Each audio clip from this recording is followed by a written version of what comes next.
What did I do? That's fine. Eh. Are you ready? I am ready.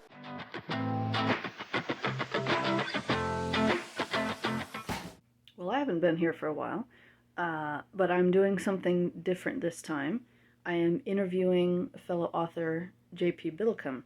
Nice to meet you. I'm J.P. Biddlecome. I'm an author, and you're interviewing me. He is mentally well, ostensibly. J.P. Biddlecome is the author of 4 novellas: Infantry Soldier, Big Noise, Old Man, and Red on White. He is also the author of 2 small volumes of short stories and poetry, called simply Volume 1 and Volume 2. Volume 2 is being released on December 2nd. And now for the interview.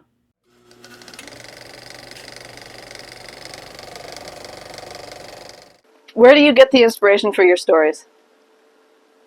A lot of different things. It depends on which story. So for Big Noise, there's a bunch going on with what inspired that, but one of the main inspirations was just driving along the logging roads as a kid with my dad, going hunting and exploring, things like that. One of the logging roads was named Big Noise, and I think the first thought of writing a novel or just a book along that setting was when we were going chanterelle hunting. Chanterelles are a type of mushroom. We were going chanterelle hunting with a family friend up along Big Noise Main Line. And we were talking about like ghost stories, Bigfoot, and things like that. And I thought, maybe if I write a story kind of like about what's going on right here and there's actually a Bigfoot. And of course, none of that ended up in the book. Now it's just a book about a kid running out of gas and getting stuck and trying to not die. It's still interesting, though. Yes. Okay. What time of day does your imagination work best, or does it ever shut off? Never, but I do get worn out. Do you currently have any more story ideas that you haven't worked on yet? I got a bunch of ideas. There's one where there's these kids in Alaska who make this little play fort out in the woods and stuff during the summer and stuff. And all of a sudden these weirdos show up and burn down their parents' cabin and stuff, and the parents get thrown in jail for some random reason and stuff like that crazy goes on. And then they're stuck in that fort and trying to live through the winter. But that was an idea from a long time ago. But there's a bunch of other ones like that. They're just random. Do you ever base characters on real people? Yes. Yes, I do. You have to guess! So you'll be releasing your Volume 2 of poetry and short stories in December. Yeah. You released Volume 1 last December. No, that was 2 Decembers ago. Oh, for some reason I thought it was last year. Yeah. Yeah, it's been a little while. Now it's like every 2 years that I release one, and this is the second one. So, yeah. Okay. Yeah. So are you going to do a Volume 3 in a year or two? I'm planning on it. So I have one short story that I want to include in that. So there's a short story titled The Cairn, which I wrote for the NIWA anthology, which will be published here pretty soon. Next year, actually. And the copyright restrictions on my short story for that will expire eventually, so then I can go and republish it somewhere else after that expires. I'm not allowed to publish it or distribute it until then, but I can once it does, and that's going to be included in Volume 3, I'm expecting. Nice. Yep. So the tone of Volume 1 and 2 is kind of sad. Yeah. Is Volume 3 going to be the same or happier? Volume 3, I still don't have much of an outlook of what it's going to be like, but it might be a little more upbeat, maybe. The first 2 are a bit depressing, but the next one might be happier. You have a large novel waiting in the wings. Large novel. Yes. I have 2 novels being worked on. One of them has been finished for a while and That's the has one been I knew. waiting. So that's A Girl in a Wasteland, yeah. And I've contacted multiple literary agents to try to get it traditionally published, get a contract with a publishing house and all that. All of them replied with rejection letters, like, sorry, but I don't think we can sell this one. Go find a different agent, but keep us in mind for your future works. Most authors don't get replies, most authors that I've talked to at least. So I count it as a win that I at least got a response, even if it was mostly form letters. But I did get everyone I contacted except for one all replied. But are you planning to just go ahead and self-publish that, or are you still Yes. waiting? Okay. I'm gonna self-publish that. Yes. Yeah. I think you're gonna ask me when. Yes. Yes. I won't answer that yet. I'll wait for you to ask. Okay. When are you releasing Grower in a Wasteland? A Grower in a Wasteland. Next July, so July of 2024. 2020 was a while ago, wasn't it? 2024 is when I'm planning to release A Girl in a Wasteland. I might go with July 31st, the way I did with the Classic Works collection. So, yeah, my release dates might just stay set as that, as long as I keep up with those dates. That'll keep me, like, in the role, I guess. Okay. And then you are participating in NaNoWriMo. Yes, I've been participating in NaNoWriMo, which stands for National Write a Novel in a Month Challenge, which happens every November. It's almost over now. We're past Thanksgiving. But, so, with that, I actually started my novel last NaNoWriMo, and that one I was so busy with schoolwork that I barely got anything done on it. I, wrote only, 10 to 20 pages total that entire November. And I've been working on it slowly, chipping away at it until this November. And I was at about the halfway point of completing it. And I'm like, okay, I'm going to finish it this November. So I did. I finished it in 2 weeks, wrote the last half of the novel, which half of a novel, for the minimum size of a novel is 40,000 words, so half would have been about 20,000, but I'm expecting that it's a little longer than 40,000 total. So it's still probably a light novel, but still a novel. Since it's aimed at a younger audience, I'm fine with it being somewhat smaller, because lengthier novels don't sell as easily usually, unless you're specifically targeting a more sophisticated and mature audience. Yeah. And the title, or at least the working title, is Third Day Rule. The 3-day rule, yeah. 3-day rule. Yes. Yes, the 3-day rule. When do you expect to release that? Or approximate? That one, I'm going to try again for the traditional publishing route. I want to get at least one novel or one book released traditionally, at least. So I'm going to get that as polished as I can. I'm going to write up book proposals and query letters, and I'm hoping to start sending those queries and book proposals to agents around the time that I get A Girl in a Wasteland published. Around that time is when I'll start dedicating my time to that, probably. So summer of 2024, I'll start sending queries and stuff, and from there, the publisher, if I sell the manuscript, a publisher will take months to get it distributed, because they've got to look it over, have their editors look at it, make sure it's up to their standards. Then they have to get ARC reviews, which they do that 4 months before release date. Then they're going to proofread it, they're going to get the cover made, they're going to typeset it, they're going to send out all sorts of marketing stuff, they're going to try to get into bookstores and things like that, and decide all that publisher stuff. So it'll take a while. Mm-hmm.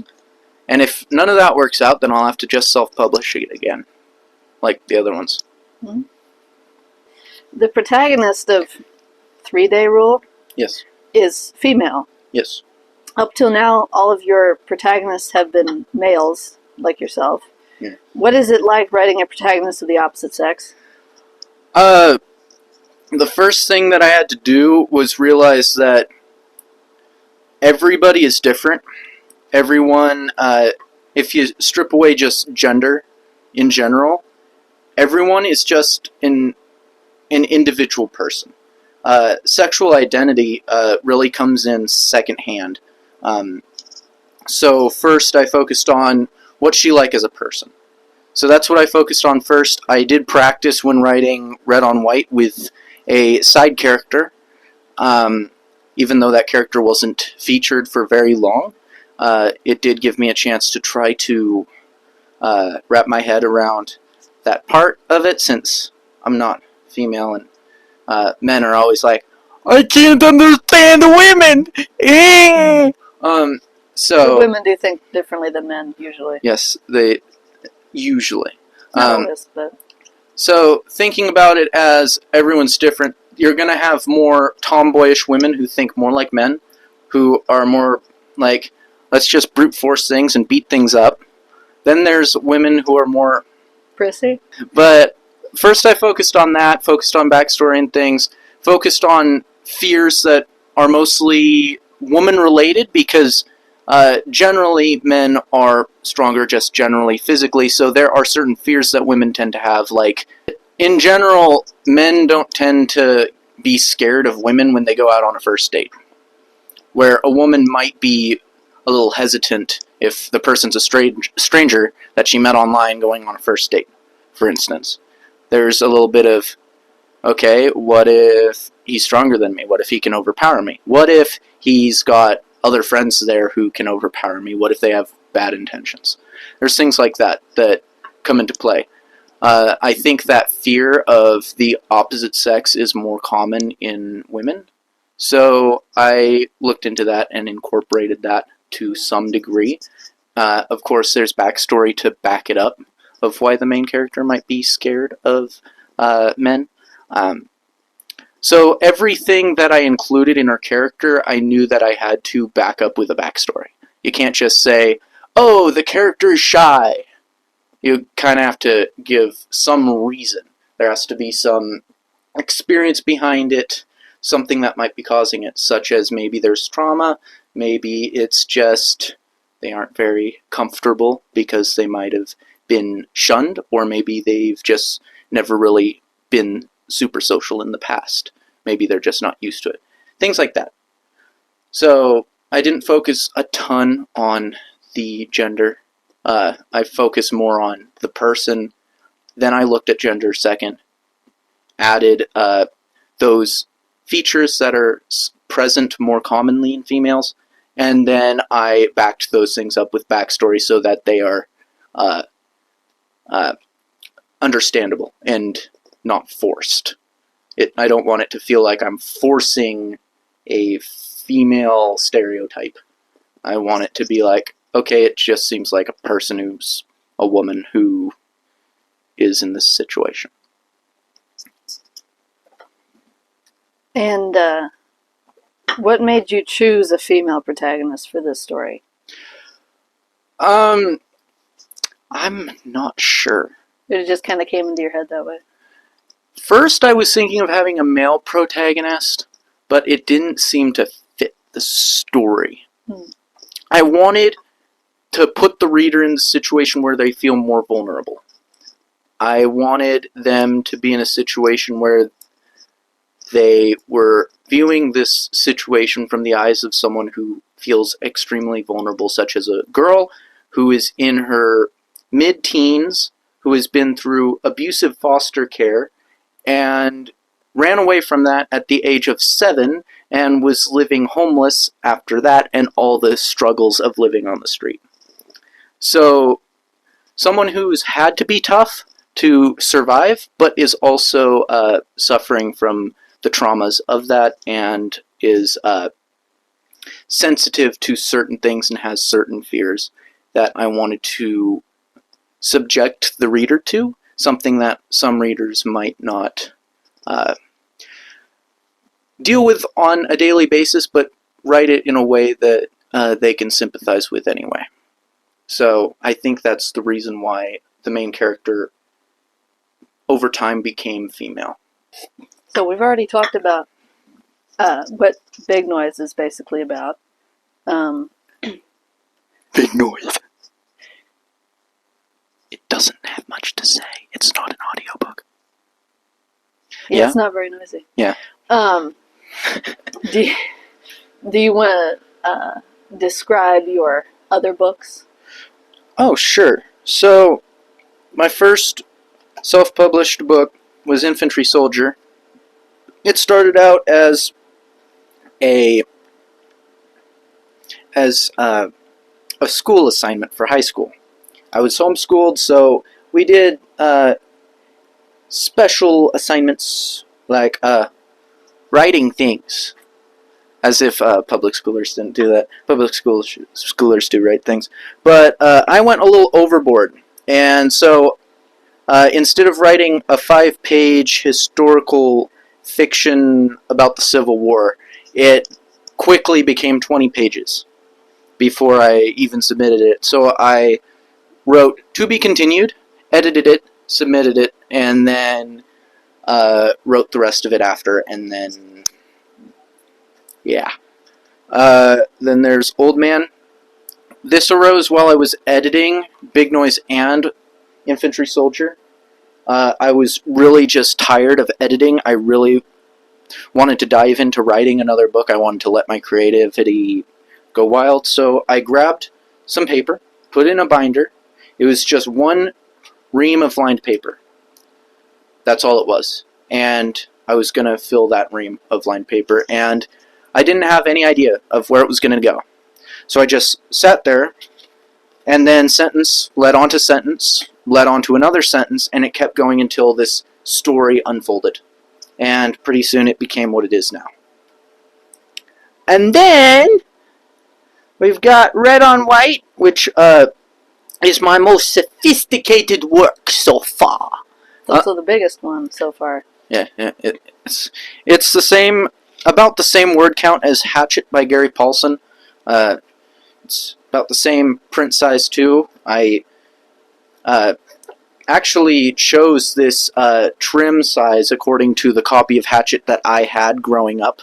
As a young adult, I really liked reading that book, and I liked the size of it. It was very easy to hold. It's called pocket size. Pocket-sized book. Anyway, this one won an award.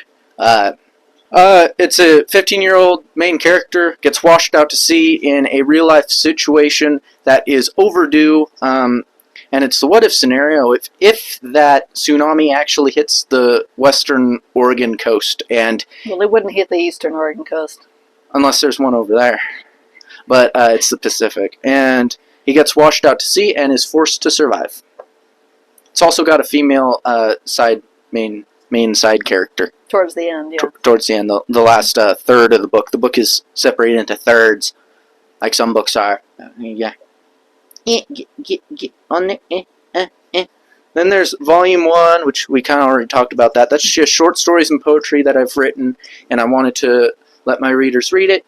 I didn't really think about... I kind of thought about releasing them individually, but I couldn't think of a suitable platform for it, so I just put them all together into a book and released it, and now I'm working on Volume 2. And that leads us... on it. It's about to come out. Yes, and then it leads us to Classic Works, which is the four books there: Infantry Soldier, Big Noise, Old Man, Red on White, plus some short stories relating to them, all bundled together for like your first reading experience with me as your author. Custom fit for your reading pleasure. Also, isn't it cheaper to buy Classic Works rather than each of those individual books? Probably yes. It also depends because they are often on sale. A lot of people don't know that they're on sale, but Amazon puts them on sale randomly. I'm not completely in control of that. I do submit some of them to be on sale, but that's usually the ebook.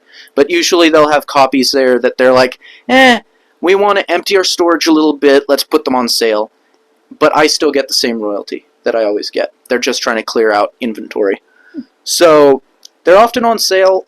You can often get free shipping if you're using Amazon Prime, but usually not. I haven't ever gotten free shipping when ordering my own books, but you probably can. You could also read all of them for free if you have Kindle Unlimited. You could just read them for free on the ebook platform. I still get paid for that. That's called Kindle Nominalized Pages Read, something like that. And I get paid per page that gets read. So if you have Kindle Unlimited, you could read all my books for free, and I get paid. Well, all the ones that are ebook. The Classic Works is not ebook. No, but I mean, But the other ones are. They're in it, so. Yeah, you could read all the other ones that are in Classic Works for free, and I still get paid. And are your books only available on Amazon? Yes. I signed a lot of my books up for certain features with Kindle, such as being free with Kindle Unlimited, being able to set the ebooks free for price promotions if I choose to, and other things like that, which gained me a lot more distribution, and I found it worthwhile in the end, because at one point I did have them on Google Play. I didn't get a single download at all. They were on there for a long time. And I couldn't, distribute them for free with Kindle Unlimited and things like that until I removed it from the Play Store, and then I got more distribution because I was able to access these features and all that. So, yeah, I can't legally distribute them on other, printing platforms. What I could do is put them in libraries, which I have done. Some of them are in libraries, like the Klamath Falls library system, and a few other library systems randomly scattered around Oregon, and some bookstores in Klamath Falls. There's a few bookstores that have my books, but otherwise, no, just Amazon. I think that's all the questions I had. Give us your best outro. Host 'em. Bye. She says bye. I say bye too. Subscribe to me! And you're supposed to say subscribe, like, and stuff because you're the YouTuber, right? Subscribe, like, and stuff. I'm not good at this like you are. Oh, okay. Oh, and also I interviewed her. If you want to watch her get interviewed by me, go to my channel. She might put my link in the description. She might, if she can figure it out. Woman. If she... Abuse! Yeah, subscribe, like, and stuff. Or at least like the video, especially if you actually liked it. As for subscribing, you wouldn't be subscribing to much. But please, by all means, subscribe to his channel, especially if you want to be entertained, and on a regular basis. He puts out videos every week, on Mondays. You will find a link in the description to him interviewing me on his channel, and you'll be able to hit the subscribe button from there. You will also find a link in the description to where you can buy his books on Amazon. Oh, and one more thing. I realized recently that I never made a release video for my second book, which I released in June of 2021. So, I will be doing that at some point in the near future. Okay, bye.